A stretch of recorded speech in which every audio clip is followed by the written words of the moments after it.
Seigneur, que ta grâce, seule ta grâce. Nous voulons instaurer un état de droit. Et dans un état de droit, il y a une justice indépendante. Ce n'est pas à l'individu Félix Tshisekedi de commencer à faire justice.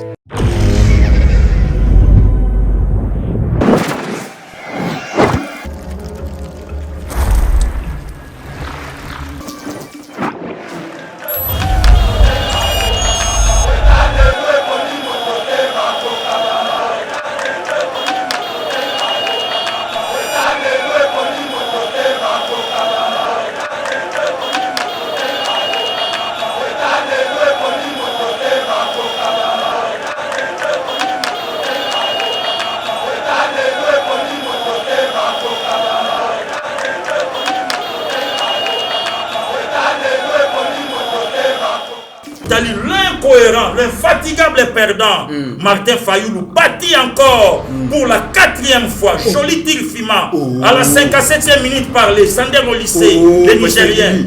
Le gardien espagnol Zoubi Sareta bâtit. Voilà, donc Fayoulou bâtit encore une fois de plus. Après avoir un court tir Fima, il y a Faché Pakabila. Alors maintenant, cette fois-ci, c'est l'infatigable perdant Martin Fayoulou bâtit encore à la 87e minute de jeu. Voilà la fin du match. Bizarre. Martin qui est plus loin. Il y a Kotuna ba Congolais. Oyo ba leki na Congo. Azotuna banga lobi et lokoni neso oyo confirmer bino que non il y a Kaboni na Kabila. L'immaturité. Très bien, l'immaturité, Ndekonaya. Immaturité. Nalobi na yo l'immaturité politique. Oui, mythe. Akoko loba bongo te. Donc elle a quitté pour moi. Oui, mais l'autre chose le mingi na télévision, mais faut dire que la paix génération future héritage à Malonga. Tant que mon toya lobi qui ali président eli. Ngana loba qui ngo Martin ali en opposition. Na kolinga te que Martin à l'opposition. Soit biso na bakili na basole totika ali en opposition. Pour na koede Félix Tshisekedi na gouvernement na union sacré koebisa ye ndoki nani moto malamu. Pour Martin lokola ye ali président eli. Na république na ya bayibu. Na république oya kenda ko senga faveur pas James Kabarebe ndenge moko le longwanda soko yebite na momo tozo ba ngwanda li na Kigali. Siko tangu fachi abeti Kabila longoli Martin Kimisumba pas Paul Kagame. Akeya yebisa ba Kongomani habite Kabila ngana ndimi siko fachi abeti biboto. Elobaki na Mike Mokeba ya andimaki yango. Alobi fachi abeti biboto mutu moko andimaki yango te. Dans 2 ans abeta Kabila. Abibo siko ba Congolais ba yinaka nani Kagame. Lokwa ba yinaka Kagame na kende siko na yebisa ba Congolais. Kagame siko mutako mo diriger. Kagame mutako mo diriger. Oh et si ka on a de committerant et sali na mo ba Congolais de côté. Siko soko zu Martin Fayoulou. Ozu langage ya Shadari. Ozu ya Kabila. Mythe. Na lobaka na yo loko yo sekakanga. Na minito ndenge toza buatu boye Kabila na Fachi na kati. No frère Salami. Totindi Martin Fayoulou. So sauvetage kende bimisa mutu mo. Na lobi na yo Martin Fayoulou akoya na Kabila. Wana biso na libongo tozo zela to benda Fachi to bimisa ye mai. Abika espoir à peuple. Total Martin ye wana zoya.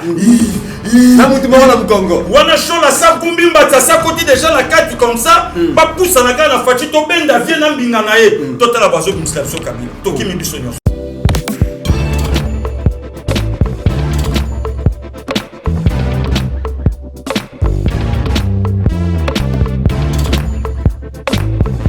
Partenaire yango todo sala adi londolé Feli Mosengo Feli to sala partenaire ba voiture to tina na Kisasa ba carton ezo kine Kinshasa et en plus la bonne chose voiture na yo ko tina na Kisasa te prends pas la tête yela bisongo charger biloko na yo te livrer à domicile sans en bon oteki conteneur yango to sala comme d'habitude.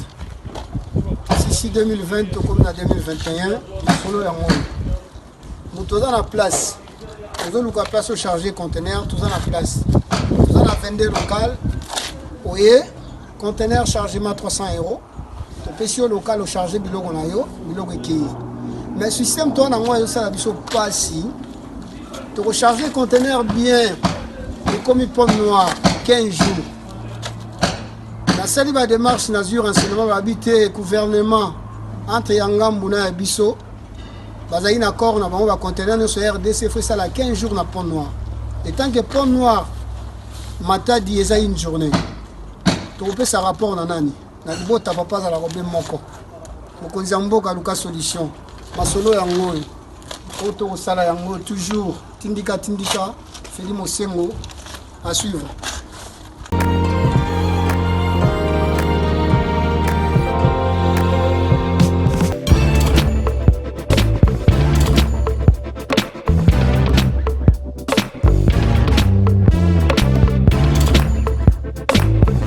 Très heureux de vous retrouver, mesdames et messieurs, dans le cadre de notre émission Éveil Patriotique. Merci beaucoup, n'a copé sa confiance, n'a Eba TV, Bozali et Belé, na République démocratique du Congo à travers 26 provinces, Nabiso, mais aussi en dehors et à frontières, Bozali et Belé, Bozobenga, Bozokoma, Bozali ko féliciter, ko encourager, en tout cas, na Combo staff Mumba Eba TV, Tozali ko remercier Bino, vraiment na confiance au Bozali ko pesa biso en termes et à information. Aujourd'hui, Tokutani Nabino parce que Esengeli ba leader d'opinion bazwa maloba baloba par rapport à makambo ezali koleka na République démocratique du Congo boyebi ke mboka na biso ezali na fièvre et attente ya oiseau rare oyo ako remplacer bongo ilunkamba mais aussi ba membre oyo ako composer gouvernement wana bako uta wapi esengeli bazala ndenge nini mais quelles sont aussi les stratégies oyo ba futur membre ya gouvernement bazali kozwa Bokoyoka yango monnayage ba poste ezali kolobama ba trafic d'influence ezali ko salema et il y a des gens oh bazali ko lou quand même il y a des conseillers principaux à chef de l'État oh bazali ko sala ba pratique beaucoup malsaine bazali ko zoa ba mbongo pona ko promettre ba poste ministériel tokolobela yango mais aussi to fan de la propos point de presse oyo l'opposant Martin Fayulu à Salakilobi pour les uns. Beaucoup de contre-vérités, beaucoup d'incohérences. Pour les autres, il est resté logique dans sa politique. Mais que pense le leader d'opinion Bokoyo ka point de vue à Pasteur Guili, mais aussi à Serge Kindomba, non des invités Oyoto Yambi Bango Lelo, pour que Bango va s'exprimer dans l'actualité, tout le sujet auto évoqué. Merci beaucoup na maître Kumbi, Pasteur Guili Mitterrand Naya, Tozoa Kikado Nabiso. Grand merci na vraiment cadeau au Pesibiso et staff Mumbaye Bativi Tokozanga te ko remercier Didier Bayeye au Azali Bongo en Afrique du Sud au Azolinga vraiment que Yeba TV to partager un moment avec les Congolais ressortissants les Congolais vivant en Afrique du Sud. Merci beaucoup à Monsieur Didier Bayeye Tobo Sandipete, Monsieur Stéphane Kankou, merci beaucoup pour l'invitation déjà. États-Unis et Koyambaye TV, pourquoi pas il faut que Makuna tout ça la musala pour na Baimboka. Pasteur Guili, bonjour. Bonjour, Ndeko Mitterrand, ya excellent début de week-end ayo. Bonjour aussi na plus de 100 000 abonnés, Bazolanda Bisso. Bonjour na DG Chadra Kaza toujours na pointe na moni Kouloutou nanga pour la première fois. Eric Ntumba na moni mon ami de tous les temps, un frère compagnon d'élite à Bécho les Trésor Lumbu. Donc ezalo ozo bunda bitumba na école primaire parce que monde bande kono basa. Le matin na bunda na mutama kasi na ebi ke soka balolinga ba oyanga ba obalolaye. Donc Aoso tamino. Ba ko soyez et permettre que no bagarre les ananga mona biso. Très bien. Donc merci aussi na de konanga Steve Konde ozo sala keto partout. Yanga na moni pe ndeko nanga Trésor Kandolo vraiment Nzambe abatela bango ndeko Mitterrand au moins un mois dans la kina grande sœur nanga ko faire la kitite na ye ya Teddy Makengele na Londres donc ya Nicole Kabea na bana nyonso bazo pesa merci aussi puisque au frère asazonga ki de jusqu'à biso nyonso to kokende famille nyonso ya Nicole Kabea na bana bazo remercier bato nyonso basistaki bango na moment pasi omoni na pasi nde bayebaka baninga surtout na biso ba bantu vraiment Nzambe abatela bayene lokwa barwa mabina ndayo kimingi epande konanga chole vraiment en tout cas wana laki mutu na ye do ya te di do rwa mabi vraiment en tout cas merci na assistance na yo oui outi vraiment et pas ya Nicole Kabea na bana nyonso donc barwa mabi ba donné babin ba papa Nicolas en Afrique du Sud vraiment merci na soutien oyo bo assista ki biso na passe puis na famille balabu na Suisse Nzamba batela bango merci vraiment na ba soutien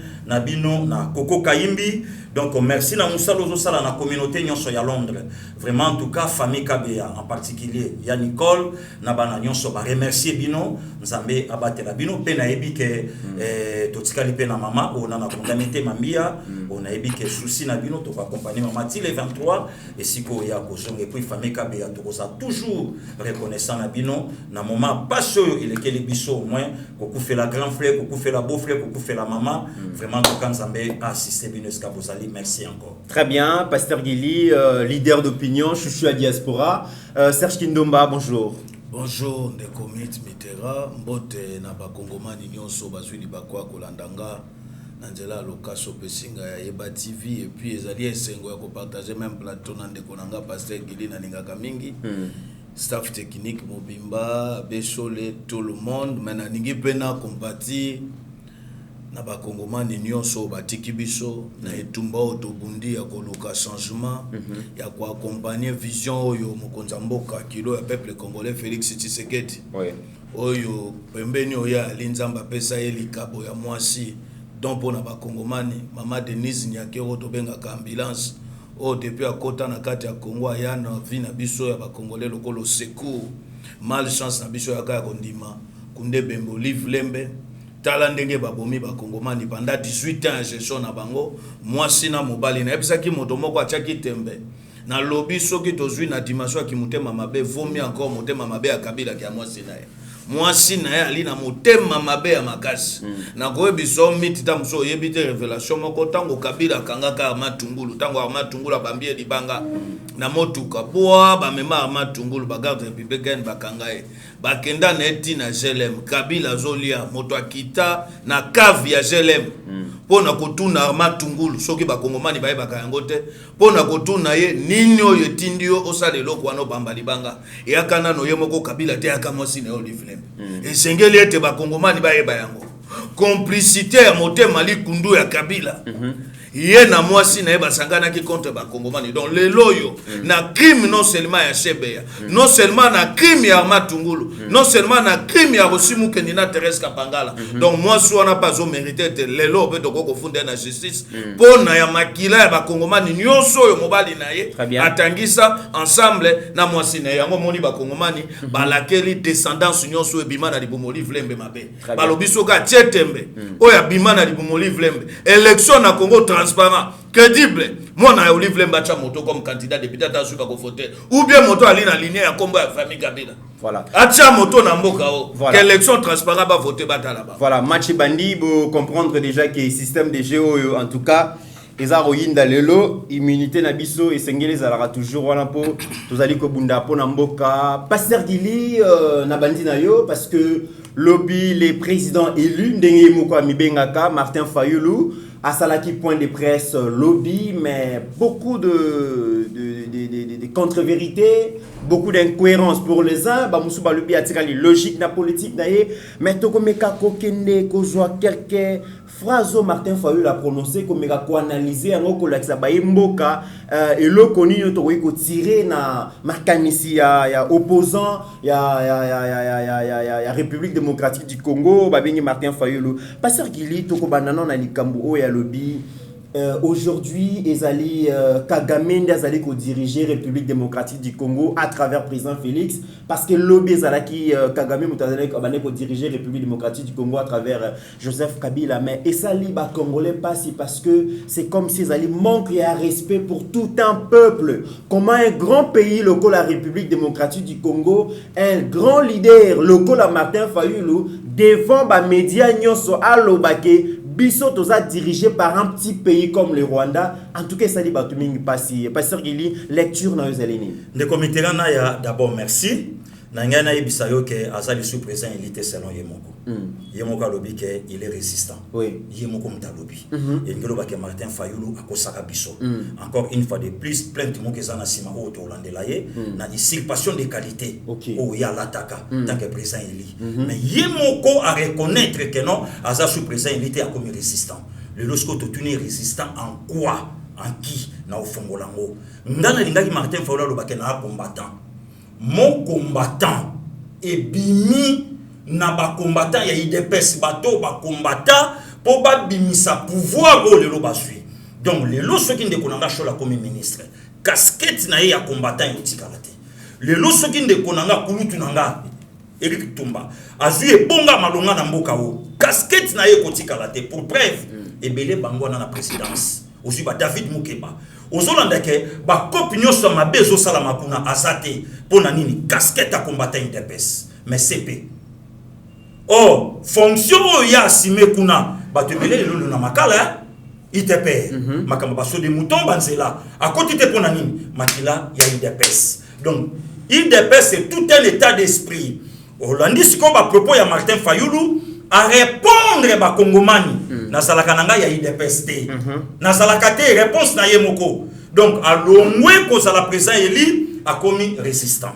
siko tango bandi koloba makambo wana réponse na yezani andimaka te que non Félix akobeta Kabila yani mangote yango alingaki a faire montrer na peuple congolais na opinion que non c'est Kabila qui contrôle c'est Kabila qui dirige c'est Kabila qui fait quoi et puis c'est toujours Kabila yo posé Martin Fayulu question Facha Sassissa Bitumba depuis début décembre le 6 Martin Fayulu silence radio aye koloba ce qui les 11 lobby parce que tout ce temps plus de 2 mois avant d'être silencé pourquoi Kopo ya salaki nango Facha Botolaye et puis kopango ya laki nini accord et puis kopango ya laki nini coalition et puis kopango ya laki nini deal ya Fachi na Kabila siko tango a sentir que à perdre a zongi siko na caserne a comprendre que non kopi nanga et baby bon le kola ba congolais balinga yi Kabila te Martin yaki kobomba manasima Kabila ayebisa ba kongomani lobana ngata ndeko nanga Jino Kindomba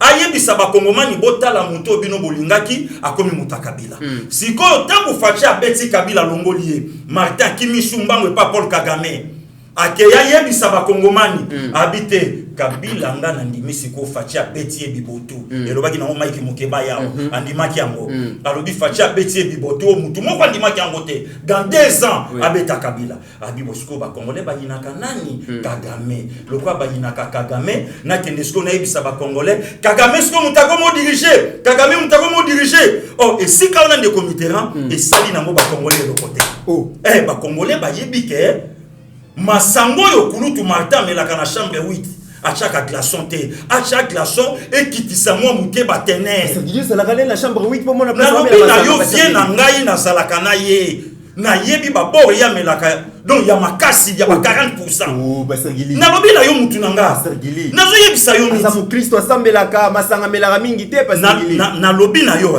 soko yo ki vient nanga lobi tanga lobaki et lobi nango biso ba mongo asesengani donc asimba oyatika asimba oyatika yotala un résistant akimimba makeko lobabi Kagame mutazo diriger pona nini coalition ko mit na lobi na yo il fallait pas Martin lobalobi na ye kondima ke papa Etienne a formaka biso oyebi ke tango Martin so lobanga na omona buzoba ya vie o meya za Tshisekedi c'était père le bien za l'école Etienne Tshisekedi na lobi na yo ba Tshisekedi c'est basali soko tali ba Tshisekedi c'est bango beaucoup plus balaka na partité et ça ngo normal ba ide person bayali le lopé ba fasciste bayali donc c'est tout un école soko tali na ba Tshisekedi c'est okuta ba diongo osomo na makila et Tshisekedi même Katumbi Moïse Tshisekedi c'est même Moïse Katumbi na lobi na yo Sergili na lobi na yo bato nyoso lelo ba ocha makelele na ensemble wana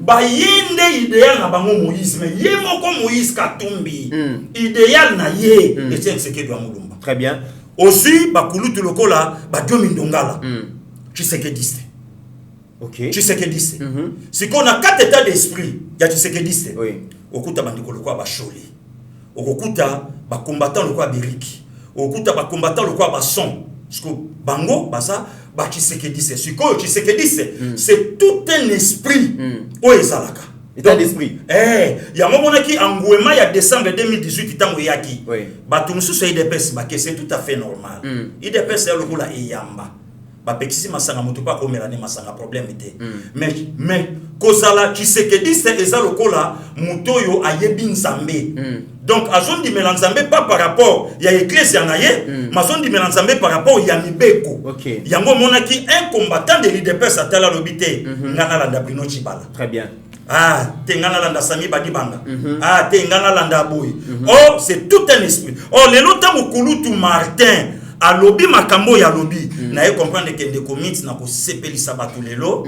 Nathalie Sabatou, l'incohérence de Martin Fayulu. Très bien. Et manque ya maturité politique. Ba propos moussous au Martin lobby. Oh, opinion internationale, nationale et yoki. Ba disqualifier yembala moko ba comprendre que non. Et lo ba nango attendre konanga cholé. L'indiscipliné politique. Oh ya yebi eloko moko te na politique. Mais azolinga sala sikoyo. Donc abima, on se comprend, Batouba Yokaye. Aucun de type plus loin, non, c'est Kagame qui dirige. Mais ce qui c'est Kagame qui dirige. Mais Mouto ya sa pont entre Fatina Kagame Wapi. Très bien. Voilà. Très bien. Merci beaucoup, leader Gili Bokoala. Serge Kindomba, na zongelio même question.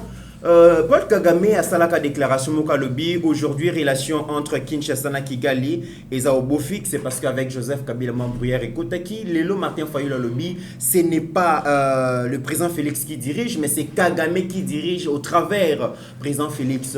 Yotan qui propose un leader politique, azali président élu, mais azolo baki mboka naye est dirigé par un petit pays comme le Rwanda, c'est que biso tokomi colonie à Rwanda. Ya liboso yo moko tuni motune pio ya noli ya lobaka kali président eli ndenge nini président eli na république oya kanango ya baibu Kagame moto kambaka na république ya baibu motuna ya bwana mipese ya notendeko république ya baibu mais ye moko yebi po na mokili normal ya bato biso de yebi Félix Tshisekedi kilo peuple congolais moto kambaka ye na république ya Butu ye moto aka président eli na même république wana Kagame lisusu moto azokamba siko yebisanga neni tokoba motabongo tokokolande ngai loko na koyebisa bakongomani bakanga ya nini Martin Fayulu alie musunya bololo ebi musunya bololo ya nini akoki kolekisa ngo na mongongo te tango azomona libération edi kapen ya musunya bololo nga na sali boloko tango kaleva kangi ngai na koti na ane nako makuna babenga biso mindele donc biso toaki ba dossier ya ki politique ba traitaka biso différemment na ba prisonnier mosusu ba koti na kati po na kutaki ba libanais ba ki kuna na kati ba indien na ba mafia loko ya ki régime au Kabila ba ndeko parrainer ya mafia ya ba crime économique ba kangi bango pa Kalef na ye olie ba traiter nga ndenge moko oya mo bazo benga biso po na ni biso ya ki dossier ya ki politique ya ki ba dossier rouge ya ki ba dossier bozo dépendre na bonne foi ya Kabila bozo dépendre na bonne foi ya Kalef mais soke sali ete moko yango Kabila meli balike fort au passé kila lobe o Martin Fayulu amelaka Kabila pe bano melango oui Kabila melaka ngo yango moni conséquence ebo tsaka suki na bandefu ebele okomona yo bangi okanti lokwa Kabila na espoir ko kufa na bino Jacques Bespi ba Gaddafi ba ki nango Jacques Bespi ba Saddam Nzoka Kabila c'est le plus grand péril de tout le monde. OK Kabila c'est un juiceur dans un moto alingi vie alingi lix alingi confort yango moni le état de droit et tient na résidence civile na Katanga soki ali mobali atembe abima na kata résidence civile na Katanga 2021 obi Kabila ya ataki tsaso bya longwa Katanga akende province mususu total soki ali mobali atembe soki bokonza ngo kokondima te siko nyonso wana moto akomponaki yango eza Fayulu akompone te Félix oyo moto ko négliger te Félix okozwa na petete ali penda kilo a peuple congolais solo Félix abengani Kabila na Kinshasa Félix ache Kabila na résidence civile na Katanga après conflit ya Olive Lembe na Kabila o bautaki koswa na pona makambo sifa ebisaki tata na eketala lolenge yo tiki bakongomani na passe Kabila lokwa alingaka te moto asala remarque ou bien moto akoki ko affronter ko ebise vérité en face na motema passe wana seni na beti mwana yango Olive akomi Kinshasa Afrique du Sud Maniema esika mobali ali kuna esika batie na résidence civile akendaka te risque ali a problème bali na ba problème na lobby non na zolo banazo ngo na basus sur o ezali proche pemene bali na ba problème yango siko moni Martin tango afandi menene loko moko ali ba résistant Martin akimi na logique ya combat o ya bundela déception nango na zo pas Martin Fayulu yango wana ali moto yo na ko comprendre que politique ya Martin ti abandaka ko diaboliser biso que pour na Vital Kamerhe donc na yena Kamerhe ba uti na même école wana vérité akaka bonjour école wana vérité akaka kombo na yo nyonso ekoya na sima et lokuta na lokuta que soki lelo Martin Fayulu abosani combat abosani etumba o ekumbaki national Tshisekedi wa mulumba bundi Yo ya bande ko bisa biso kaka na école ya Tshisekedi. Yo ya bande ko défendre ba valeur ya Tshisekedi. Makei ko s'associer na bateau des années. Kabila instrumentalisé bango. Bateau des années. Vie na bango survie na bango bande ko dépendre de la volonté ya Kabila. Lokolo honoré Ngwanda. Na poto Ngwanda lobaka kazali parmi ba résistants. Entre temps Ngwanda c'est parmi ba cofondateur ya PPRD. Et c'est geli na ba Kongomani ba yeba yango. Soko yebite Martin Fayulu akei ko sangana na moto moko akamukuse soka tele matali mba mosa mabele Fabien Kuswanika Serge Kindomba oyo na nzela na ye nde baboma matungulu soko yebi yangote na nzela Fabien Kuswanika nde Kabila boma matungulu pona nini lokwa yaka na service ya Kabila kuna na poto et puis yebango ke Fabien Kuswanika bomisa ba Congolais belé baka na poto ba kombata na net ba mukendi wakufaka na Londres combattant bandaka kobunda pona combat Etienne Tshisekedi na ba poison Michel Bandé ko uta na Bokonjo siko Martin Fayulu ake ko rejoindre batwala donc c'est par là sortie médiatique ya Martin Fayulu et aki moyen ko justifier mbongo ya Kabila le parce que le lo yo parti politique ya Martin Fayulu kombo nango ya libumu na ye kombo nango survie na ye risque ya li na to ya kimutema mabe akomi nango moko musuba ko kanga ndo ya kimutema mabe okapa boy na ndako mina kwa somba na ndenga sima wana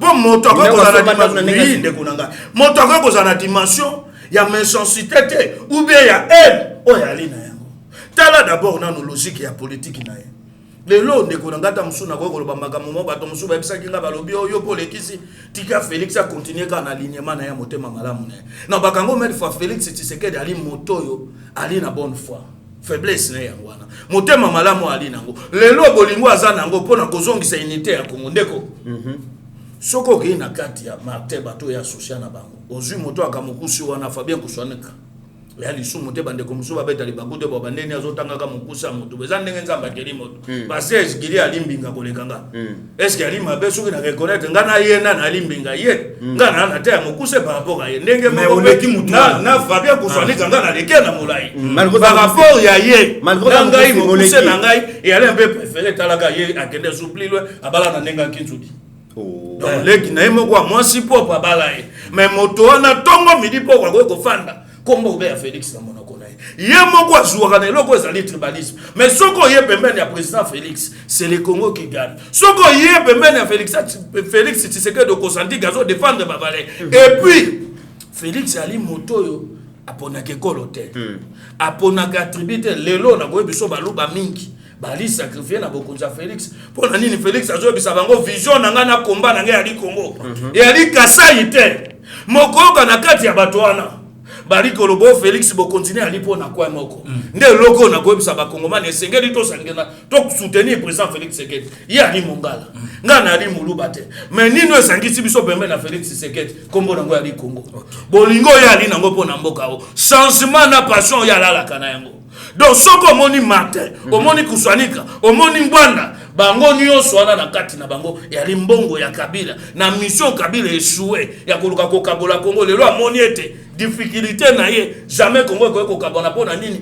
moto azali congolais de père et de mère histoire na ezali fabriqué te ali na histoire vrai Félix Tshisekedi yo monité Martin abeti même origine na ye ndeko yo somona moto ali congolais de père et de mère ye moko ya komilobela donc na mokuse pona koyebisa bato makambo ya lobi ya Kagame et ali pirement ya lokuta Kagame ali mentor ye moko Martin soko yebi yango te ye moto akende koluka pouvoir repa James Kabarebe ko bondela pona kosenga yete soka koko koma président na république oyo ya kanango ya baibu à partir ya wana nde ba parrainer république na ya ibu aka président ili donc atika ko dise population soki bazo justifier mbongo Kabila lokwa parti politique neza libumuna a continuer ko défendre intérêt le comité de Serge Kindomba la zozongi la pasteur Gili na ebi que Martin Fayulu a répondre yo par rapport à origine na to ya na question mais to continuer pasteur Gili na zongi mukie par rapport ya makambo Martin Fayulu azali koloba alobi batuni so akota l'opposition alobi akokota l'opposition na FCCT parce que azala kana opposition azali président élu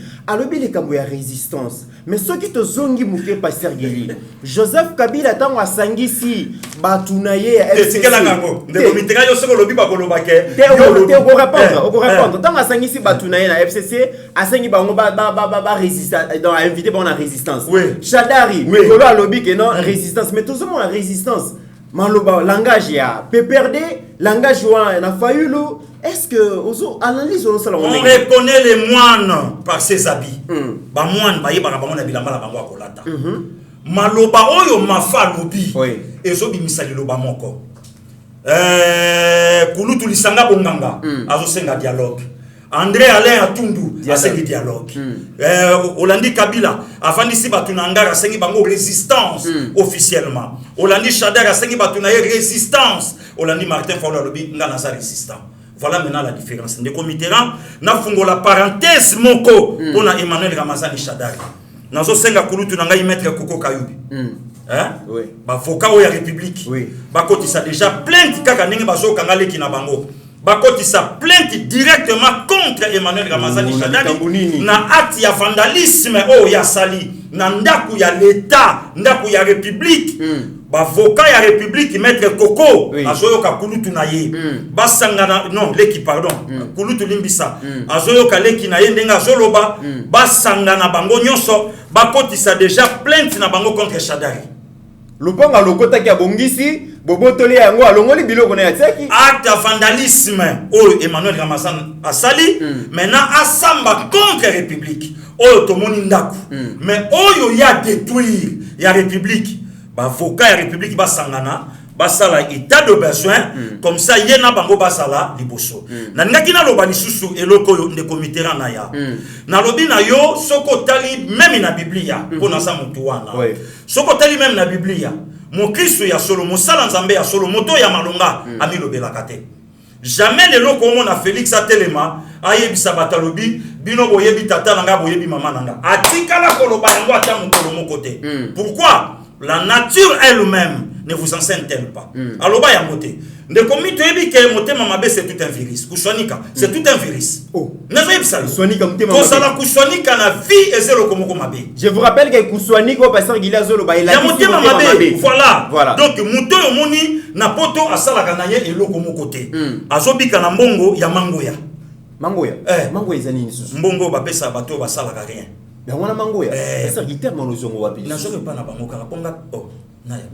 Yo zana RDC wa makoma ba diaspora kuno yebi yango ndenge ni. Ngai famille esa kuna na vivaka kuna ba yebisinga balobi kili yebisa shole botika ye bino moto ketanga ka po boluka. Ya fanda kawana le deboula semul achi machine le boso bru azeli mokolombo mango ye kobima na tuni mango ya nini babi moto ya sala ke loko te na poto akenda kozwa mbongo ya ba chômeur. Nde abenga mango ya. OK. Est-ce que moto abongo atelemi azoko finga ngai moto nazo bundela bolu ba chitunga. Mboka ya na gashi bempia na nde mutu alobaka ngo. Longana obundela mboka. Siko soko zu Martin Fayulu, ozu langage ya Shadari, ozu ya Kabila. Mit na lobaka na yo loko yo sekakanga.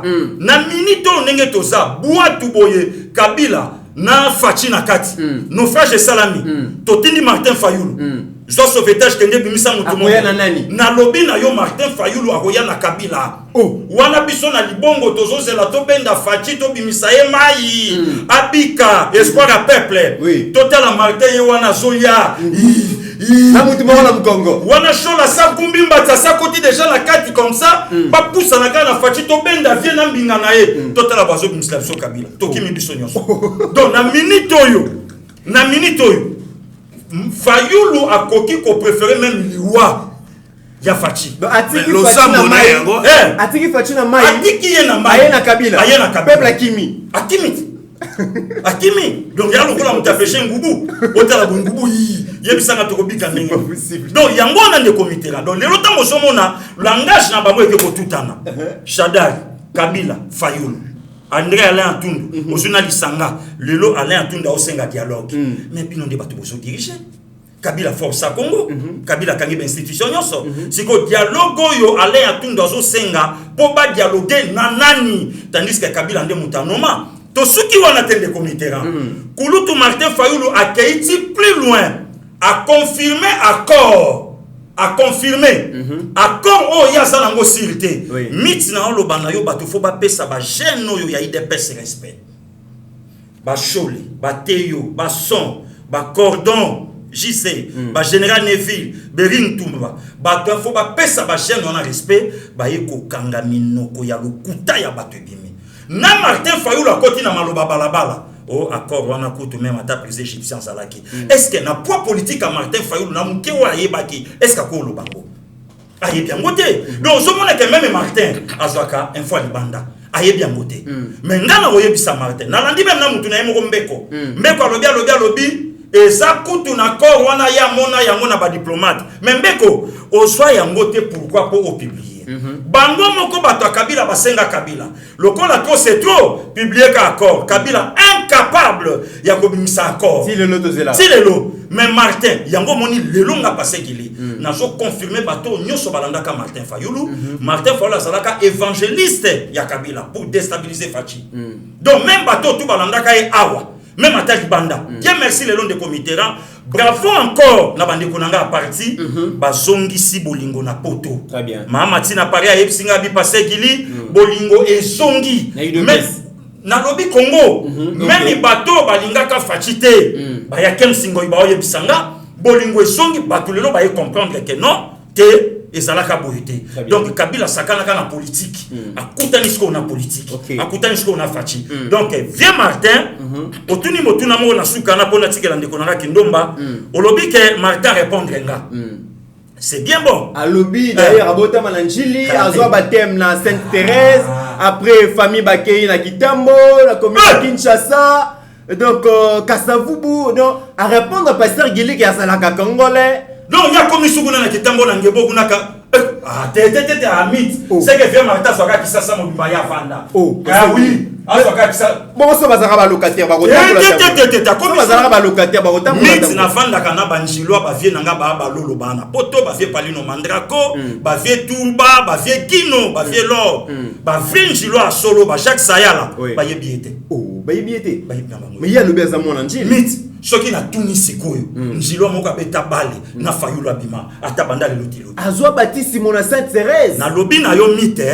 soki na lobi njilwa moko akola na mafa na njili abima lo bakeno na tangaka na ye na EP 5 njili azate parce que mais yozo boya pona ye lobi ke akola na ndabote na njili akola njili yozo boya pona yete mutako ikolobela batu baloba pene na ye batu baloba parce que li olobaka tron na ye bien na yebi mama na ye na yebi papa na ye rien ye moko te mutako olobelango mit ngana ngilingirwa solo na sana baninga na kola na bango na bomwana Martin atangi ba Congo atangi Congo mutute ngana kola na Chuda ngana kola na tonton Lufongo Germain ça éprouvé donc akufeli mama na ye nzambe bison soto kozala kuna na kola na ba Justin Nzao na kola na ba Bijou Sakombi donc na kola na garnison ya bana ngoto oyo bayebinga ya kodefate ba colonel Balestra batunanga na kola na bango donc yete lelo mutako yikolo ba makambo mit nga betela ko lisolo ngana amona mukena batera bondo na otala oh de ba match à sélection otalima vieux Philippe Ndingambo tabeta kana imana otali vieux Tweba mais ngiri matete tala na osa l'émission kulu tunangeli kana sima ahibi matete bimsaka bata makaste même ata ba joueur otalima ke ba vieux Tweba ba ye oh ba vieux Ndingambo te ba ye na terrain bondo ngana mona vieux Tweba les grands Tweba o ya donc le lota mosomo na mafarlo bado ba bloko wana azoko sanaye engelo bake azolinga akabisa Martin Keti plus loin yakotuna ba congolais oyo ba lekiye na Congo azotuna bangalobi eloko nini so confirmer bino que non yakaboni na Kabila tani maturité très bien tozongila yango maturité ndekona ya immaturité na lobi na yo l'immaturité politique oui mit akokolo ba bongo te donc elakisi bomwana Fachi n'a rien à voir avec Kabila. Soki Martin Zalaka chef de l'État n'a kutana na Kabila na nzela na ye. Quoi puisque Kabila mtasimbaki majorité tout. Yango wana. Le lotan a solo bango. Il fallait le loya lo bakeno accord ngana yebi. O sala signé. Yalaki ya Chamal Kabound na le coordonnateur Nemi Moulana. Très bien. Le lo accord wana ikoyi na mai.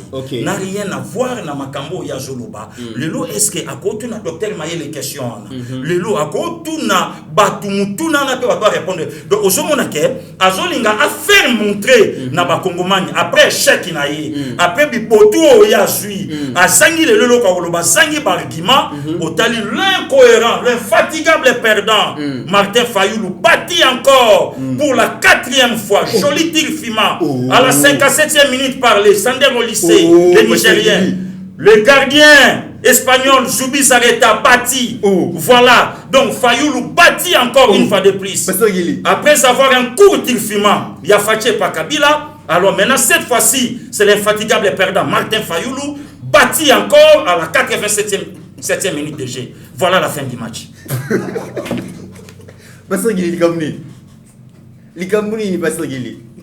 Mitinga défendre la nation.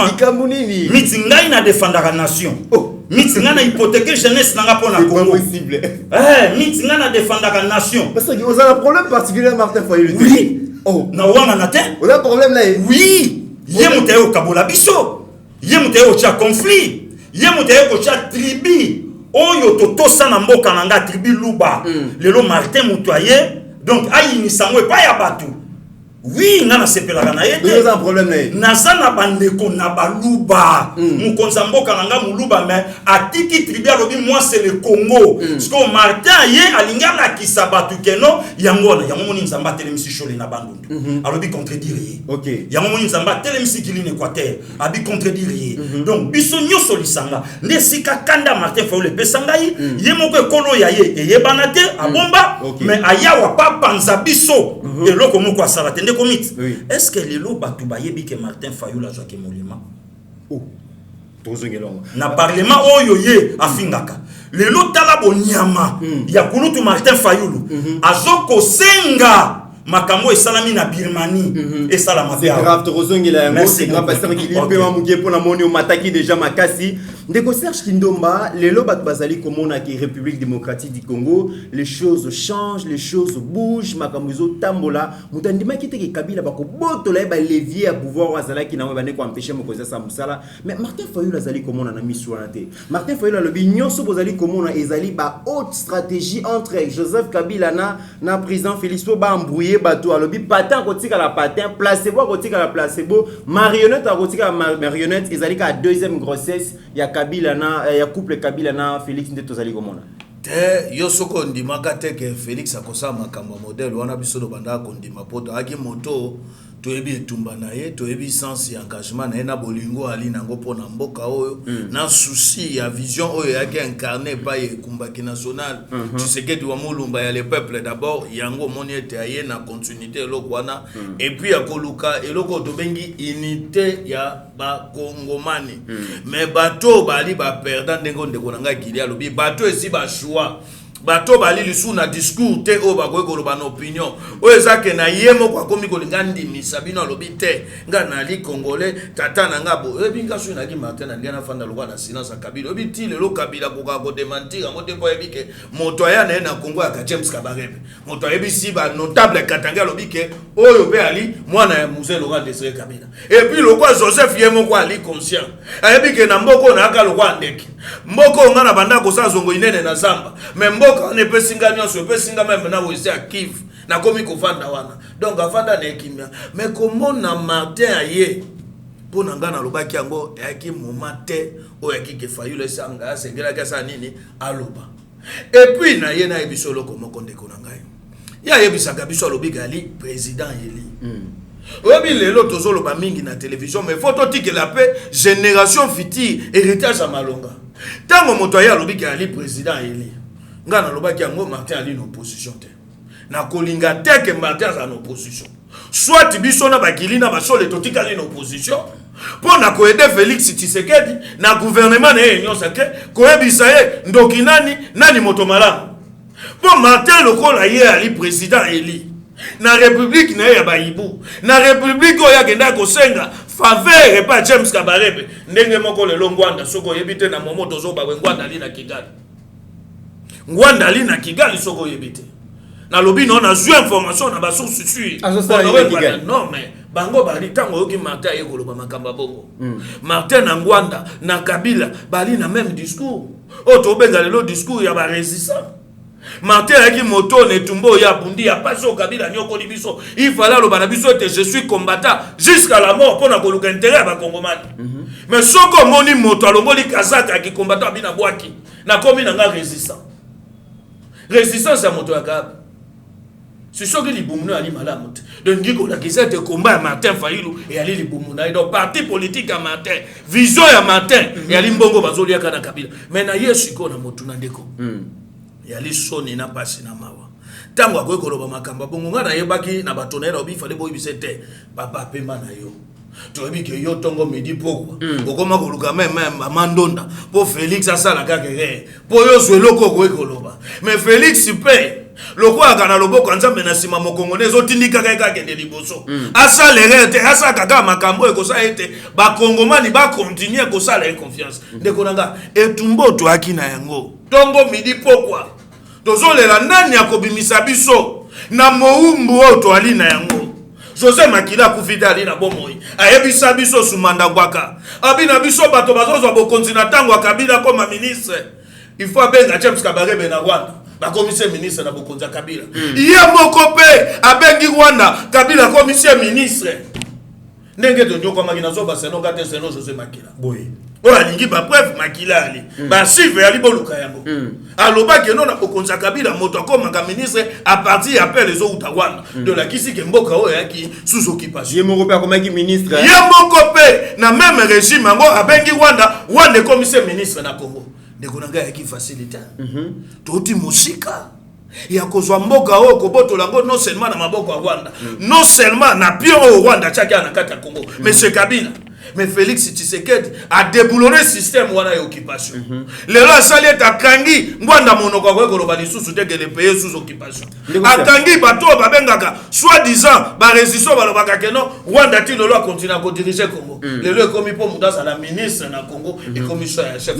au monde de tozo service na yo très bien tozo c'est nani abimisa kombo ya premier ministre très bien on le bakelo comme kolobi pona baimboka élection ezali lisusu importantité et le président important ezali que ba congolais bali ya bien ezali social mais Martin Fayulu alobi namboka o glissement kotika la kosale maté non et jamais de la vie et sengili na 2023 élection salima bolo bana bisote que yo 2 ans eleki karabwe poto bana ko benga na Kabila to bana ko s'occuper na Kabila bo organiser élection en 2023 so que ezata en tout cas peuple ko bimana balabala yo kasiko na ebisa yo na makambo bolobi que non est-ce que Félix azali na discours ko ebisa batu que non 2 ans échec na zoka ko pona ko benga na Kabila ya makambo lokuta Félix a travaillé le bilan oyo soki ali ne loko esala Kabila passe ya kotala yete na mobeko likonzo do bengi constitution gratuité enseignement ya raka mais moko abakongomani azui courage ne loko nga Kabila na linga kite moi Félix Tshisekedi alobi te et sengeli nangana la kisa bakongomani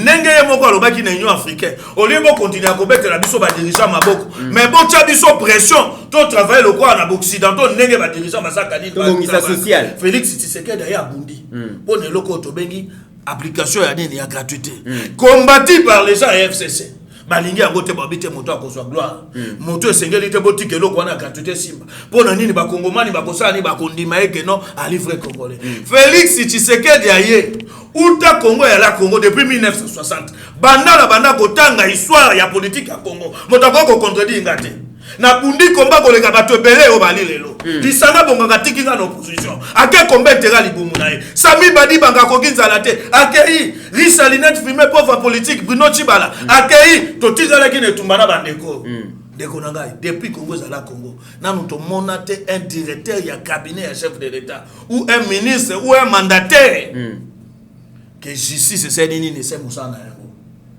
bazui coup de fil te que trafic d'influence koko simba ete Félix Tshisekedi na bokonza bomie loko to benga ka club d'amis ndenge nemi bakanga kamboko na basada na ba mova sakano aka kadoko formé par James Kabarebe aye na Kinshasa bondimé comme candidat député na Lukunga entre tatikala ko za jamais kinwa très bien pour idéologie la pe photo zongela ko idéologie ba kinwa OK yango ndenge passer Guilherme Zolo sikoyo yebi sanga tango bango bazolo babalobi ke Félix akozanga discours tango ba kongomani bali komone sika mboko euti lelo na biso ba mandataire bakoma kobanga na ko yiba te na luenge na ko sambwa ndeko na ngai Vital Kamerhe ki n'importe qui te Kamerhe ki moto aki na ba relation même na ba président ya ba région na biso Afrique o ba ko s'impliquer pour na makambo mais Félix alobi te soki esengeli justice sa mosala na koparene mafia te différence yanga na Kabila yango wana na koparene crime économique te mais na ye na motuna na opona koyebisa ndeko Martin Fayulu na motuna olobi que jamais bakondima oh bobengi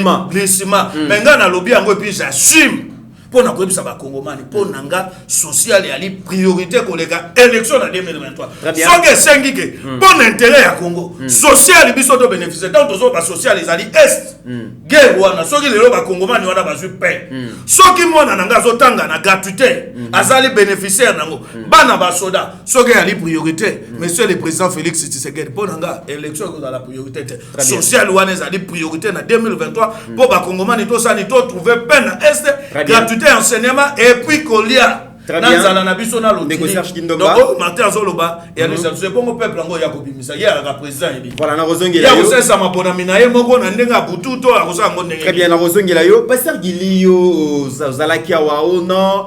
D'ailleurs, élection en 2023, ils allaient priorité, ils allaient recensement, identification de la population. Mais le lobo Martin Fayulu, le président élu, à lobby, coûte que coûte, et Seigneur, moule bête, ma pâté, quitte, 2023, pour organiser l'élection, pour le battre que l'autre l'élection qui des ans pour combattre Kabila et tout ça, et Seigneur, l'élection, ils allaient se quitter beaucoup de peuple dans là. Le comité, merci. Le lot, tout ça, en 2021. Potoko en 2023 2 ans ya pamba ndenge na oloba no bena osala émission na moi seul candidat oya ko ozwa moi voix na sima ya fachi élection lobi na tongo c'est Moïse Katumbi bon Martin Fayulu nazoya nikumiti malembe nazoya seul candidat oya ko kozwa voix lelo élection lobi na tongo biso peuple congolais tout ça oui élection lobi na tongo to tanda magia to telemi muto ya ko kozwa voix Nasima ya Fachi, Moïse Katumbi. Ok. Nde ya mumuni ngai pe passer Gili Selonga. Nazoko senga po en tout cas des comités bandeko balandanga. Puisque mutu lokola mokonza mboka ba obligé kaite. Ba senga kaye. Nazo senga selon agenda na ye. Mutu ya koyi kopesa mwa muke primature et koko sala ndeko wana pona nini. Akoko ya te na primature pa fatan so kwa yiba. Oh, oui, mais balobi donc Moïse Katumbi azali parmi ba mafia mboko d'ailleurs. Na salé les chantage te. Est-ce que Batouba yebi que Moïse Katumbi a sana nous grand ami à chef de l'État avant Genève, avant Afrique du Sud, avant partout. On se comprend. Yemoko candidat na ye na Genève et ça va kinani mutuana. C'est pas pour rien tant wayaki le 6 novembre. Abi je suis venu voir mon frère. Katumbi oyo Fayulu kokai kokotsa te présent eli pour Kabila mtazala kiawa. Mais Facha ye na bukonza bikota. Petit Katumbi azotia makolo na Kisasa, Kabila kuna na Kingakati. Donc akoko tinda kaka batumbangu buba ye bakange bakena ye a été ta tête na Lyon. Facha tele même c'est le cas. Abi momo na Kabila tabingana bobi na yo yaka. Tête na Lyon. Katumbi yaka. Katumbi atelu mpanzi. Ah bon Kabila kuna. Azuli amini. Oh. Kabila ali amini. Ne Katumbi ye Kinshasa. Wana Facha yaka. Wana Katumbi ole kamuke muke. To sali kaka. Wana Kabila. Wana Facha ngana lubino yaka. Katumbi aleki. Faula salakwa et le côté. Le comité na ya na tu maloba ndeko nanga Serge Kendomba. To bangi élection te. Élection fait salama. Mais il y a des priorités au le chef de l'État Lobiango, entre autres l'identification, entre autres carte électeur, entre autres recensement. Tu vas si réellement toi là combien. Le comité là na yebisho Martin Fayulu azana moins problème na mutu. Na yebakate trop chaud ba beta na dernière match. Oye kotsa ngalema. Na yebakate soki ba sekel etikala. Steve Konde pe songi bwende no zo la kisa photo Steve Konde. Non c'est pas. De Martin na ba propos na yelobi a sengi respect à constitution. Tala confucionniste. Mais pour la sortie à plein de crise, à l'hôpital traitant au Liban de la constitution. Yoka. Bandeko nyonso. Vous avez respecté la loi de la République, mais recensement et pardon, la réforme au et les canaux parlementaires. Finalement. Na lobby na yo et pas pour tout nanga kyo meonga héros yo. Ba mukubwa ba fandi wana ba donné kambango ba fandi et pa yagi ba ya romain kitoko ba servant chikwadi ba fandi ba PDG Paul Makela mamemi ba fandi sko ba otala makambo yo yeba ki via zoloba a lobby respect à constitution même il langage na mamo livre OK et loko akoka boloba te na mobali na ye Joseph Kabila respect à constitution Rossel Gaga kufate a lobate. Mais le long Martin n'a pas livre même langage, même moral et le babakinois. Respect à constitution. Mais pour la sortie, il y a plein de crise. A Memiango Libanda, il y a constitution. Oh, sortie à plein de crise. Attention, il va traiter en validation en Assemblée nationale. est-ce que vous comprenez le niveau ya mutu donc validation nango sikoyo na parlement yebisanga akobika place nini nde comité na ya to sauter na place on a to komi le lotang lobi likamba glissement ide pesa banga glissement azobanga te azana moment élection le lobo ide pesa ko affronter Fachi c'est un homme d'état babiloko wana tu batu baloba lokola muta est akangami kocha makolo na est te bayambi ye na est koleka mutu ya est tango azokende kuna lelo beni butembo ko beta lisolo Fachi te Seigneur kuna baolanda nga babenganga donc babiloko yo nyonso peuple congolais andimaki yango te da 2 ans Fachi asali yango sans bruit ndeko maika lobaki on na plateau donc ndeko mitterana ya ngana yebisa yo ke ndenge to sabo priorité zali yango moni na zuma lobande kolanga Serge le lot tant tozo senga ba réforme réforme nyonso bazo sala ezaka toujours un avantage ya politicien mais réforme ya peuple to na ngo besoin oyo ekoko poussa pe biso réforme sala mapogera SSC la réforme ça la pour enseigner pe makamla bango vanda bien réforme ça la puisque armée pe azo salaire bien réforme ça la mais olandi ba propa Martin Fayulu azo ke molima yo tunai a parler ni pour na enseignant zéro yo tunai a parler ni pour na armée zéro donc ozomona eloko ya malamu oyo kanga na yoki oyo alobi likambo ya mbongo ya ba député oyo avait moso ngape passé gilita que citoyen congolais na défendre la mboka nazo yebisa directement autorité mbongo ya ba député et les kaka sous-souté en espèces et si comme muyibi zo sala mayango maboko bank eloko pe na yo ki même wana maboko bank président Mbosso eloko pe na yo ki même mbongo ya ba CP na présidence même mbongo ya ba ministre ezo tambola bongo parce que nga nazo senga ba député bazana ba compte na bango mbongo ele kaka directement na bancarisation ele kaka kotaka et ko permettre ki moyibi et sila nde comité na soit directement parti wana au moins le longtemps to solo ba likambo ya gouvernement ya union sacrée c'est l'espoir maintenant de tout un peuple. Déjà tu es l'équipe deuxième mi-temps. Donc tu vas dire que Kitaskoyo n'a fait un match. Il y a un moment où il passait qu'il était dans le lobby que ce qui ponanga na estime il y a premier ministre oh lelo akoye la larte pas péché ngata vie Katumbi comme ça Jean-Pierre Bemba est-ce que vie Katumbi Moïse Katumbi nous zolobela en 2023 à cause de l'obstacle pour la présidente. Merci beaucoup le col à cause de la premier ministre c'est le passé qu'il est ça n'engage que moi ce qui a bimi premier ministre bako cela directement na président d'ailleurs na ba source mosusu yemo ka chef de l'état vi poids politique na yo ngabeta no demanda na yo ngati kilanga tamso bambula sima vi poids politique na yo wana sko masolo na obetela yo bato ensemble ba yebi yangote yango moni ba yaki directement on pesa biso parlement pia biso parlement te yangote mais okoro so no primature siko na kata primature wana bako so vient nga ba imoto Jean-Pierre Bemba ba PC défense et décentralisation pasteur Gili ba PC défense non décentralisation un ancien rebelle azana carnet d'adresse na ba rebelle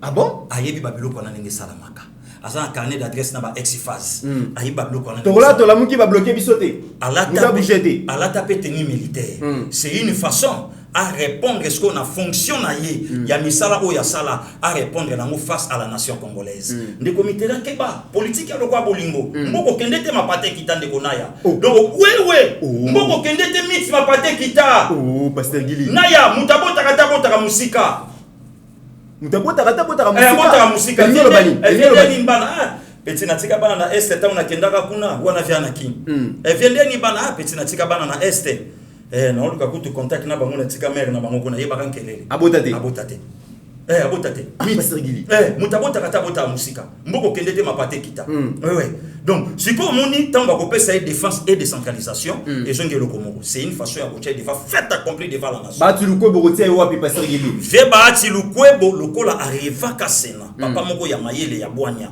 lokola arriva ka sena selon pasteur Gili bachungisi skona et Martin Fayulu akolba voilà Union sacrée ezaka ba dissident ya FCC mais siko yo tunaye ya za dissident ya nani batu ba ebiteke na 2006 asalaka mutu ya Kabila na 2006 na assemblée provinciale à Kinshasa yo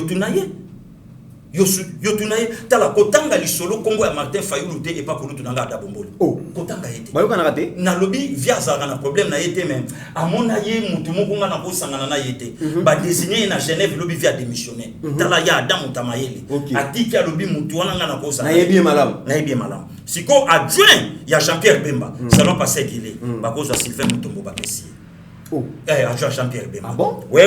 Bazui l'excellence Sylvain Mutombo, ba PCA, allez, diriger Sikoyo, Makambo. On va casting, il y a Pasteur Guili. Il y a Pasteur Guili. Pour le prochain gouvernement. Ne comité naya. Ba ministère, oh, le IDPS a regretté nango. Oui. Le quoi, ba ITPR. Toko se senganate, ba David Mouké Baba Sawana. Lelo na betaki li solo awa na émission awa ya ba conseiller na kata présidence nyonso te ne comité là lelo yo koko soa ba kulutu lokola ba Didier ba itopale ba benga ke monsieur les propres c'est un diaspora est-ce que yo so yo ki Didier ba itopale na selfie au so monie na boye au so yo ki photo ou bien so yo ki asombi dans l'ombre rien. Bah Michel Bouchiri. Est-ce que Soyoki Bango? Rien. Mais pourquoi les autres? Le lobo soit quelqu'un de péperdé. Nenge Toyoki, entre guillemets, qui Luando, il dépêche ça na batu ya mayele, ba Paul Chilumbu, ba Jacques Chabani, autant l'équipe, même génération. Nekomit. Mais autant que Sambongo passe à qui presque ba mbongo zota pour 4 millions. Ba 4 millions zota pour la pour passer ministère IT per place à Ozambongo passe à Guinée. Le comité là naya. Batuba mona kande ko show là wa baye bien parlementaire debout. Donc il sera que le gomo neti ya ba petit moko asoba soba. Mais c'est quelqu'un de l'IEC. C'est quelqu'un de l'IEC. Donc mutu moko parfois ta mususu babiloko yesika ndeko wana lekela bango baye bina bangote. Aussi Beric Ntumba. Le long mutu mususu tamso ko mona ya titoyer. Mais babiloko yo batu bazo tambusela bambongo il dépêche sali. Merci pasteur. Pardon des comités là. Donc les lots tamoso monake batu bazo tombola batu moko bo yoka siko ko pesani. Ba indo pakistanais chinois. Oui. Lobbying mobimba tout un lobbying ya ba mafie. Ba bomba misko na sima mutu wana. Ba bandisco ko contacter même ata ba parti politique. Voilà pourquoi nazo benda même ba continanga ya parti avec tout le respect. Ba keba. Makambo déjà tout de suite au vivre na coalition FCC cash. Était ya biso. OK. Le lorsque tamba ko pesa yi bandiko balim sa tamba ko pesa yi ministère moko ya poids ya makasi ali na sima nango kasiki nyonso ya Joseph Kabila tout simplement ba profiter ndaya na lobaka ngo économie mboka na ngesimba na maboko ya bato si ko lokola bayebi casquette ya chef de l'état te babandisiko ko utiliser mutu wana ndenge toyoki ko utiliser mbongo pe zo tambola comme ça tango ya kozwa mokonza sala surpris eloko moke tambola te eloko wana ndeko na ya biso tozo telemelango soki ba osé ba komona peuple na nzela besoin na biso ça gouvernement à la costaud et répondre na tant ta population même mata ba conseiller musu bazakuna et belé ba osala absolument rien pourquoi pas les cordon je sais pas comment takuna pourquoi pas général Neville à comment takuna pourquoi pas son pourquoi pas Cholet ba vi Cholet ba vi communication intérieure ya mboka ba pesi mit ngana vanda na chef de l'état nazomona ndenga zo kamwa Cholet azo tunaye ozu risque ya kokoma bandundu comment batu wana ba bebisa bango mitema pe na yoki cordon JC na yoki général Neville au kama lobby Cholet na bandundu na province de Bazo Landaye le Kola Nzambe. Maintenant c'est quelqu'un respecté, c'est quelqu'un utilisé. Très bien. Donc bazu communication ba pesier salam salam mais au komona batu musu bazawana azomona Cholet le Kola ya liki ekaka. A petit Cholet.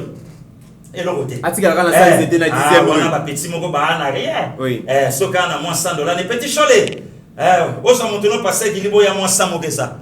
Donc azo kitsa biso. OK. OK, éviter que ba valeur oyo lelo to sanango mit biso to lokwa ba supporter a deringi. Oh, bazalande. Biso mama mbongo humanitaire biso te. Biso ka victoire. Ah bon? Donc victoire on a des damage na biso. OK. Donc biso souci na biso nengo zomona. Facha réussir mandat na ye. Très bien. Bilongi musuba na présidence on a ba yebi été. Mais soki pouvoir la fache simbité chola osanga maya komela po elongi ya Cholet azana tant ko défendre parti musute lelo na mboka donc azana tant ko défendre parti musute ndenge mo pena ba passer gili donc biso souci na biso saka imana gagner ndenga damage nanga yango donc souci na ngeza fachi a réussir na mandat na tandis que il y a des CP il y a des conseillers à Sakuna fachi etaliété il y a tiki moi c'est na ba na poto aye ko sala cop atonga parler à la cité verte à ce mandat qu'on a Belgique à ça tandis qu'il y a des conseillers le quoi ba dide ba itopale oh il y a bandana fachi ba image ya nanga docteur Tindeninga depuis 91 donc pour naie c'est fachi ou rien donc faut na défendre na nous na mai nanga le chef de l'état oh esengi que faut na kenaiti na suka mais comment voulez-vous muto ya sana sentir ya mokonzi azo permettre azo kambongo pour akoti sakabatu mais lelo yo le kona tolingi les sous ce qui dit progrès ba kei présidence c'est tout un problème pour bande konanga pour que bakota okay. moyen coûté donc attaque collectif ya G7 bakende mais tandis que mokonza la G7 et si kanyo songa na kokende na 2021 bino liboso mais ozo sentir souci ya batuana ba petit wana te ba denikaka wingeli ka bongo le lo vient nga souverain panda telema likolo la patria ba domina été très bien pasteur Gili en tout cas lelo ezali moto lumbe awa Serge Kindomba toyepa ina yo otiko belo komoko awa tango na série ya Kabila posa la nommé ministre il faut accord ya Kagame il faut la parrainer na Maman Olive wana faut kotuna bon d'accord Sumanda voilà totuna bango toyebi ezalaka bongo ebisaka biso bongo et puis yemoko ba bengi Kagame ebisi Kabila ba komisaka VPM très bien abakisaka kutu ndeko metera le big gouvernement régime ya bandoki ya ba criminel ya ba lelo esali pe malonga tolo ba carrément tungulu bangonde ba donc de babomaye tolo ba bashibia babelo konyoso po kulutu makilande mutalo baka yango soki ba chinga devant et pas ba souci et lobi kindomba na ba vidéo ezali yo sambaka la vidéo ngai vidéo kaka vidéo toyo ka makambo yemoka lobaka yango ayeko tala nzalele kimingi abengi Kagame lobi bon nazo benga mwano ya ngai ati ayo meloko liboso yo gumbama yango moi Kabila te yango mone lobaka ndeko shole seul parti etikala kondima Kabila te saka IDPS donc batu batiola ki biso tanto sangana ki na ye nzoka boxer po kima hyperkit na ye kangama ya nzoto donc totala ki soto bito tika Kabila musika na koza hyperkit to kangama na nzoto comme ça tanto ko ina corde tango ya so dinga pemela le facha nyata ye moment où ya so sutuka yango ko ibaka très bien voilà ndeko Serge Kindomba toyebi na sera Kabila pour comme ministre faut la parrainer soit na Maman Olive soit na Zoé soit na Dada Jeannette et tout ça les lopebo ezana quelques personnes bazu pratique wana ba kotisi yango na ceinture à président Félix balobi mbongo ezotambola epa ya ba conseillers principaux batu bazali koya ko financer bango po ba proposer bango ba poste ministériel mais lelo boye na habité Gilwando azali nani po partout ozali koyoka Gilwando mbongo ezotambola po ba pesa ye ministère ya munene meto ebike Gilwando azali mal entouré azali na réseau ya bato oyo peuple alinga kité est-ce que pratique wana ya kosomba ba poste ministériel et aussi la kate na lombango na kosukisa na Olive Lembe pona okeloko moko pasteur abina okipasi na motema que Olive Lembe obi respect ya constitution de ya lokwa bachenga mbeli na poto na akinango Kabila zokisa biso ba kongomani donc na koya nango mena na makambo ya li très capital esenge na ba kongomani pourquoi na koloba yango engagé obengai na lobi boende konanga Mitterrand Congo ya lelo to ana besoin géopolitique te botika kwambriye mokonza mboka na makambo te esengeli géopolitique esengeli katange ubiazwa kaka moto na est pas comme premier ministre te président de la république lelo to ali na besoin unité ya Congo to ana besoin développement ya Congo donc akoko zo pe même muluba comme c'est premier ministre soki ali na ba capacité soki akoza la mesure ya ko répondre na o ezali vision chef de l'état ya mobilisation ya ba recette do batika bagulo kwana esengeka katanga zwa Kabila ake awa ako James Kabare be modaka na ye bakatange bandimaka bapesa ka identité akatange bakongomani ba bénéficier na nini ou bien katanga yango moko Kabila tiki yango na etani en étant président de la République toye kozwa wa roi Fenéa Pepe Ilunga aka premier ministre ti alongwe roi Fenéa katange a bénéficier na nini nube bakongomani ba bénéficier na nini ozwi kadogo ya Rimo Basakani alaka wa VPM intérieur de Konangai azoka komba juicer moko ezobi matricia mwana oyesenge na ete biso toyebisi na koloba makambo abotali Kilwando toyebisi mokonza mboka esengeli na ye asalo ezali volontaire ba kongomani lelo géopolitique aider Congo te Congo tikali jamais kozala développer à cause ya géopolitique wana Félix Tshisekedi ali na vision ba kongomani ali moto akibaka ekolo te lelo même bande connaît ba Kasai ba koma sacrifier pour la nini ye liboso na azomona Congo azomona Kasai te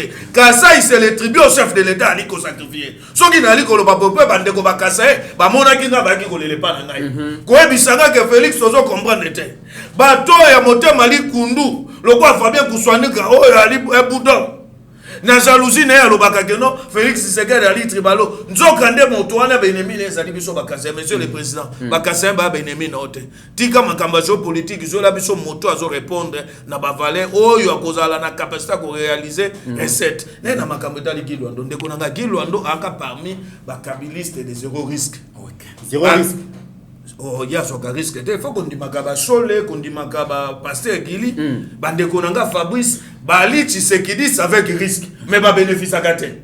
Le roi biso to bunda ke tumba na front, oh bakoko bambo libanga, oh zotambo na ba cité sika to fanda. Mais toi kana besoin cortège, c'était toi kana besoin de ko police kengela ngai. Moto kengela ngai ali peuple. Peuple ebike tumbo to bundaka. Donc bango batika la bato bakate ba signala ka mokonza mboka ya lokwa tableau de bord. Sur kabwe komi kosila et ko la kisote. Ah oui, sengeli no sani o bakisa carburant sinon to ko so pas sèche. Les ali biso mosalo to saka. Guy Luando a qui kabiliste de zéro risque. Mentor na ye kabiliste de zéro risque, c'est Moïse Kaka. Père spirituel na bango, c'est Katumba Mwaki. Motoyen na descendance ya makambo wana nyonso. Ba mesana ki na tango wa Kabila bazwaka ba marché bapesaka misolo bakorombaka ti même na famille ya mama Marceline oya bota Joseph Kabila wa ka États-Unis bango babande ko tindele timbongo pour ça nini pour plaider na avantage na bango basa nini bazwa fonction bango wana pardon de konanga le même bateau balingina baya na même méthode na bokonza Félix Tshisekedi oyo yota mususu bazo confondre yango toujours bisa chef de l'état les gens comme de Guy Luando azo mérité que as un ministre. OK. D'accord. Gouvernement ya union sacrée ezali gouvernement ya excuse te. Ezali gouvernement ya mafia te o yali ke bakozala parrainer parce que yo objectif ya lini. On a besoin de survie à PPRD na nina compléter ndeko na ngai nani Pasteur Gili soka yebite sadar non seulement nda connaît mais yeba ke PPRD pe na pumbu bazo bengana bango bali na préavis et akanda kwa l'été sika bachaka siège. Bango batongi banda kwa na banyangwe batongi ba villa partout na mbongo bayibi mais balaki incapable ya kosomba siège ya parti politique na bango Luando et ali que pepper des zones ke batama le quoi baby kazali na lia na kabiliste des zéro risque Moïse Kanga yemoko pe Guy Luando kabiliste des zéro risque et sengeli na bango baluka basanini ba corrompre certains conseillers o bazo ki sa mokonza mboka lelo soni oyo lelo yo tali bolobite mais Chole avec tous les atouts même ndeko akoko comme appelle directeur ya presse présidentielle de Konanga azo bunde tumba ya makasi ya ko défendre Félix Tshisekedi ole kana bato balia ka ba millions. Pasteur Gili maman Olive Lembe en voyage avec Kinzala a telemi quelque part à Moni Malewa à côté de son bibilo quand on dit Liana Batu alieti ici la kei balobi en tout cas maman Zamuti maman Lamu maman Fanda kana Batu tout ça réaction les aliens mythe populisme. Hein, populisme. Ba Congolais ba yebi tous les stratégies wana. Ils ont pas manipulation. Ba yebi ke ça nango yangote. Ba yebi ke ça nango yangote. Donc azo salango pour faire montrer na batuke ndana la kana bino. Omoni makambo yo nyonso c'est maman Denise. OK. Makambo yo tout. Oh le comme beta mutu mo na mutu c'est maman Denise. Maman Denise. Maman Denise a celle li Maman Denise ya ke Tshisekedi mutaye ko luka ba problème o nyonso. Otali roba pamba o mera kiti na moto ba otina vie et puis si ba to vertige ba to ba comité na ba mesa ba wa ala ta roba rouge ba to so amoni roba rouge mo eta komi basket kilota chine kangi makolo moi veston tout wana semer Jana donc oh babilo konyoso wana première dame mboka nanga azo calculer ngote donc mère azo tala ba valeur o lobe ko kota na mutu po etombola ba kongomani ba valeur ya okota na ba malewa wana yotu na bango pourquoi pas malewa o ya koti ali malewa wana ba pesa ngo ba congolais pendant 18 ans que congolais nyoso lelo soki ba malewa botami mitinga na kinwa kale alaka kolia biloko libanda banda obenga ngo malewa te banda obenga ngo bwa kanzoto donc soki batindi yo okende soma madesu ya bwa kanzoto batu nyoso na quartier ba yebike ba c'est que baba congolais a passe ba invité yango na batindi gilia kende soma madesu ya bwa kanzoto donc lelo soko moni vie ya malewa ekomi libanda eza pouvoir ya Kabila sikoyo mamo livre alinga faire montrer na biso que esika mutape sambongo na ndako na ebalia azo sepela ndinga moni batu sikoyo na kata malewa est-ce que tout est na logique normale tant que bimaka sala qui calcule la vente na été le cola moisi qu'il faut na la moitié faut na la maman tout le véhicule wana biloko azarano na tango la maman ou bien na kata véhicule wana moi chier sala quitter moi gâteau ya la quitter donc populisme et pourquoi vous filmer non pour faire montrer na batuke na sala kana bino yango moni to discuter na docteur mukolo mususu ngabifier oyebi ke mère wana la bien akipaka batu na matanga bino non petit Gili politique ya badon na Congo photo boya yango tolingi politique te ke mère sunganga te ndeko na kindomba lobelo ko important banda première dame mboka nanga ya to benga ya ambulance ambulance asunga mutu na pasi nana kunde bembete mais ba oto salaki na soka ba basaki aloso basaki ya miliki makofi beta bato panzani mission accomplie moyen à continuer à fin de citation ouais mission accomplie de konaï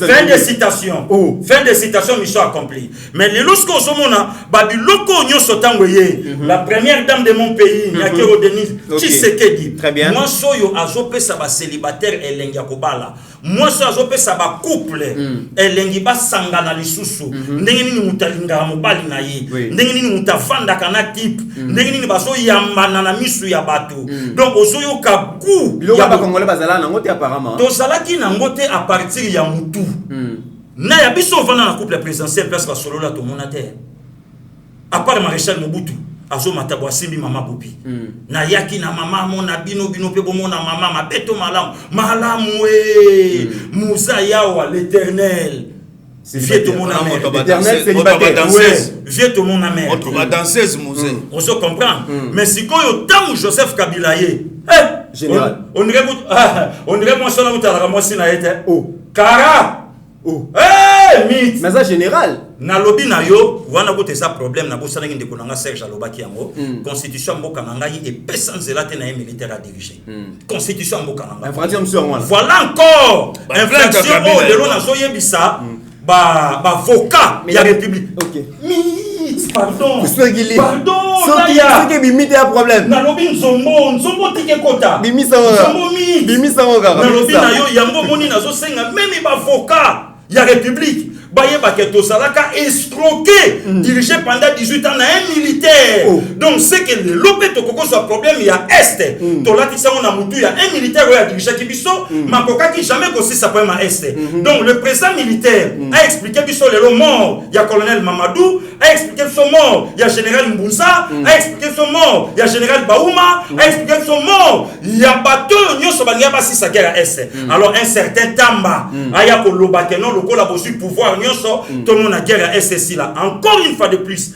plainte déposée par le passé Gili. Tozalaka escroqué pendant 18 ans, dirigé, voyant par un président civil, un président militaire, aussi sous Swapi, sa femme.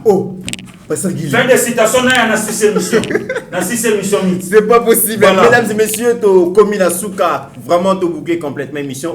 Mais en 30 secondes, Maloba souka pour nous clôturer l'émission. nakoyebisa paster gile eloko moko so ayebi te moto moko ayebisanga obi omoni na bolingo soki mwasi aline eloko babengi manque ya je t'aime manque eloko babengi affection indice nango komona ngo na transformation même na corps na ye komo ata muso elongi na yaki elongi misuni kitoko makomi kobeba nzoto ezolimwaka ezosilaka lokola mungu na bilei donc na yanoli na makambo livre mbazoloba mais lelo esengo na biso ali bakongomani tozwa likabo nzamba pesa na Congo motema ya mama Denise Yakeo mama onga na bengaka emet for ambulance ayaka au secours na vie ya bakongomani tala niye na papa Félix Tshisekedi kilo peuple congolais soki bali ensemble ndenge nini couple ya laka biso bato Kabila tinda kabiso na église kosa kabiso makambo to akana molimo wa celibat lelo to kombana yaki molimo wa celibat et yaki chômage Kabila no livre lembe ba imposa ki na mboko to bande ko zo bana bato fiancé ita msu na zali ne 15 et puis na kimi na mwana bato na copinage menga moko nazo sambela nzambe sunga ya zo mobali mususu abala ye ma tata na kana esa kizu pour nini yebi ki na kokoko honorer très bien lelo comment na couple présidentiel maman Denise na papa ezo sa biso elengi ya koluka engagement opeko kozala sérieuse na miso. Très bien. Merci beaucoup Ndeko Mitterrand. Merci aussi na Ange Tounani. Merci aussi na Coco Kaimbi. Vraiment en tout cas Madame Nicole Kabea vous remercie et les enfants l'assistance nyonso bino bozalaki nango vraiment penenaye pendant un moment il y a décès il y a Zalaki molongani naye papa Teddy Makengele vraiment de tout son cœur maman Nicole Kabea et la famille Kabea vraiment bapesi bino merci roi Mabi et puis pour tout nanga donné babin papa Nicolas en Afrique du Sud famille Balabou na Suisse en tout cas soutien na bino vraiment en tout cas Nzambe azana bino oyangai majili ya donc Kabea Flo et les Taylor collaborent bino donc tout ça na biso kaka ensemble ceux qui collaborent le bito kuta. Merci beaucoup Pasteur Gili, merci beaucoup Ndeko Serge Kindomba, merci Nabino Nyoso Bolandi Biso. Mesdames et messieurs, na yambaka dernièrement, docteur Marie Maëlle Awa, alobaka likambo ya déboulonnage oyo, ceux qui doivent réussir déboulonnage politique et Sengeli peut réussir déboulonnage économique. Pourquoi? Parce que l'économie ya mboka ezana mamboko ya Kabila na batunaye. Boma ba entreprise publique ba créer ba entreprise privée, yango bazali ko privé biso na ba moyen de vie. L'état zali lisusu na mbongo te parce que botola l'état ba ressources et Sengeli déboulonnage économique et salema et to Sengeli to luka totala ndengeni ni ba entreprise publique et Sengeli za la revitaliser parce que ba réforme ya mabunda et simbate et boma na ba entreprise wana performance za la kate. Ce qui aussi par exemple entreprise lokola par Poste déjà to yamba expert a balobi Poste ya pamba ekoyi ko silisa 60% chômage na Kinshasa kasi ba pesa yango na banane. Tozana ba congolais belé par exemple bandeko Faisal André Imbondo na ba Belgique na France, ba sali ba 23 ans na service à poste, ba maîtrise, ba expertise. Ce qui peut passer ba poste wana, je pense que ça peut faire quelque chose. Pasteur Gila Lobia, tozana a besoin ya bato ba ko travailler pour na mboka. Serge Kindomba Lobi a Lobi, tozana a besoin bato ba ko résoudre problème ya mboka. Et sengeli to soutenir ba vision o ko permettre peuple na biso to kende liboso. Mais to bosana te que la RDC est plus grande que la somme de nos ambitions individuelles. En attendant, mesdames et messieurs, portez-vous bien car chaque jour est une vie. Seigneur, que ta grâce, seule ta grâce. Nous voulons instaurer un état de droit. Et dans un état de droit, il y a une justice indépendante. Ce n'est pas à l'individu Félix Tshisekedi de commencer à faire justice.